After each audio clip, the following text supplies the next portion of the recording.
Okay, so now we're going to talk about populations. So you have a few key terms that goes along with this. This is a pretty simple topic. So what do y'all think the definition of a population would be? What would be some criteria for organisms that are in a population together? They have to be the same organism. Same species, good. There's more than one, good. What now? Like the same thing, so like a large. Not quite that specific. So same organism. Like a large group of them. Okay, good. But what else would classify them together as being in the same population?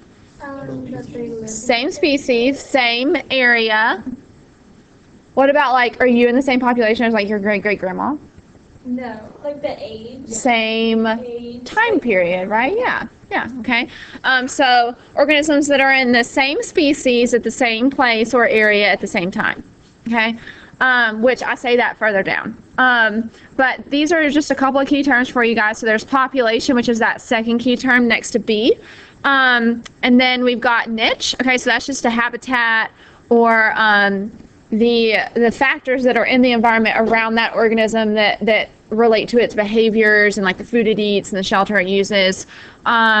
So let's see. These are the processes where natural selection drives competing organisms into their own specific niches to survive and coexist in an ecosystem. So basically, organisms tend to find their own niches because if organisms shared niches, then the resources wouldn't be sufficient, right? So it makes sense that organisms find their own niche, their own food source, their own type of shelter, because it's all based off of resources and competition, okay? And the organisms that do share resources, they are in competition. And that's a more difficult place to be than having your own very specific niche. All right, so some population dynamics, key points here. So the four main factors that affect population size, the first one is natality. Does anyone have another way of saying that? What's natality? Put it in 2 words for me. Birth rate. Good. So it's the that would be adding to the population, all right? And then we have mortality. What's that? 2 words. Death. Or death rate, death count, okay? So that'd be taking away from the population. Immigration with an I, what's that? Moving in, okay? So that'll be adding to. Immigration with an E, that would be species moving out, okay? So I gave you slightly longer definitions, but you can summarize all of this in 2 words, okay? So we have 2 factors that are contributing to the population size, making it bigger, and 2 that are taking away. That's how we're able to keep populations pretty balanced for the most part, okay? This is the population growth curve right here, the logistic growth curve. So this right here, the y-axis is talking about the number of organisms in that population, and then obviously the x-axis is time. So as you can see, what happens is that there's an exponential growth phase when organisms first move to an environment where resources are plentiful, and because resources are plentiful, organisms are the population is going to increase really quickly. That's why we call it an exponential growth phase. It grows very, very quickly. Okay, so the number of organisms is going to increase faster and faster. And then it makes its way into a transitional phase, which is like this curve in the graph. So this is where the population is still growing, but not quite as quickly. And then why do y'all think that the population reaches a plateau phase where it's not really growing, it's just kind of leveled out? Yeah. Good, because there's limited resources, because maybe that area can only sustain a certain number of organisms as far as the number of the amount of resources. And so you're absolutely right. That's a good reason for a plateau. So I've listed some examples here, but try not to look at them, okay? What would be some criteria? Try not to look at your list, okay? What would be some criteria you think for a population to be in an exponential growth phase? Lots of supplies, lots of resources, lots of food, okay, lots of the type of prey that it needs,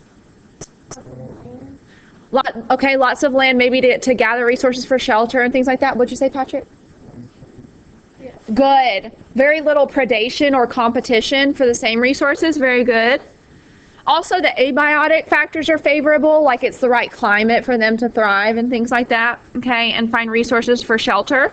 All right, so what do y'all think would be the criteria that would cause a population to go into a transitional phase? Like a famine, more food. Yeah, like Okay, so they're starting to run out, right? Okay. What else? more competition. More competition. So because that area is clearly plentiful in resources, competitors start to move into the area. Good. Now there's less area, less resource. Good job. Less land.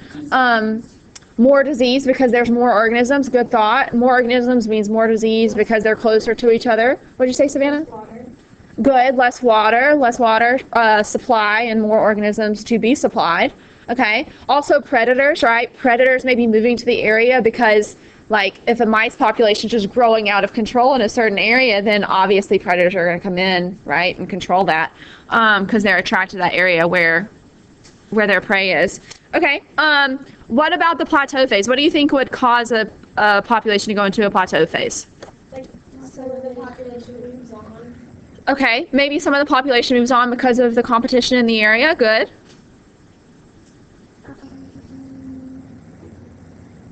Lots of limited food. Limited resources, including food. Good. So if organisms are not as well nourished, do you think they're going to reproduce as well? No? Okay, so less offspring there too. And then lots of predators and disease, like you guys were talking about, that kind of causes everything to balance out. All right, so let's move on down to a couple more key terms here. So we've got carrying capacity, which we represent with a capital K. And so that's basically the amount of organisms that a specific area or a specific ecosystem can sustain. So no habitat can accommodate an unlimited number of organisms. Populations cannot grow forever. Okay, something's got to change. There comes a time in the growth of a population when the numbers have to stabilize. That's the plateau phase. This number, the maximum number of individuals that a particular habitat can support, is called the carrying capacity. Okay, that's just the number of organisms that particular area can support at its optimum. So some limiting factors on carrying capacity. What do you think would be some limiting factors on carrying capacity? We've pretty much named them all, but let's say them one more time. Food and supplies, disease, space, buildup of waste. We didn't say that, right? Okay. Predation, things like that. All right. So we have some factors that are density dependent. So what are some limiting factors on carrying capacity that would be dependent on the number of organisms who are present? Disease, resources, things like that, right? Okay. Give me some density dependent factors that would not be related to how many organisms are there. Climate, good. Temperature. Predators would be more density dependent, but yeah, I mean, I guess that even with a few organisms, you could have predators. The weather, for sure, yeah. Which would include natural disasters, right? Okay, which is something that you can't control, but could wipe out a population or decrease a population. Okay, good. So that's the difference between density dependent and density independent factors that affect that carrying capacity. Okay, and then you have organisms that are called K strategists and R strategists. Okay, K strategists, those are going to be small organisms that have a short lifespan and have lots of offspring. Okay, so give me an example of that. Okay, rats. Okay, so that's definitely going to be a smaller organism that has lots, but I'm thinking even more, like organisms that can have thousands of offspring quickly. Insects, okay? So this is taking you into the direction of like fish and bugs and things like that, okay? And we'll talk about a specific example of this on Monday. And we'll look at pictures of all this. So K strategists, those are going to be organisms like insects who can have lots and lots of offspring, and the offspring don't have to develop for very long. Like the pregnancy, if you will, is not very long, and the time between having offspring is not very long. Like with humans, it takes forever. It takes 9 months, right? And you only get like one or maybe a couple. You know what I mean? You don't get very many.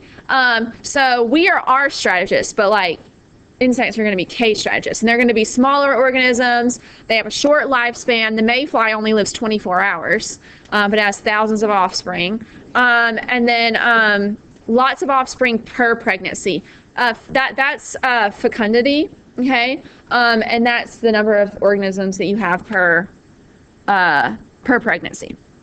Okay, and then our strategists, these are going to be like us. We're large in body size, longer gestational period, which is the amount of time that the organism has to grow in the mother's womb. Okay, and then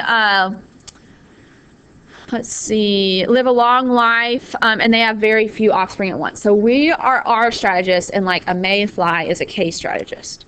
Okay, and then with competition, so this guy named Gauss, he came up with the competitive exclusion principle, which is the idea that two species cannot coexist in a community if they share a specific niche. And that's what I was talking about earlier. Two organisms have to have at least a slightly different niche so that they can both exist within a community.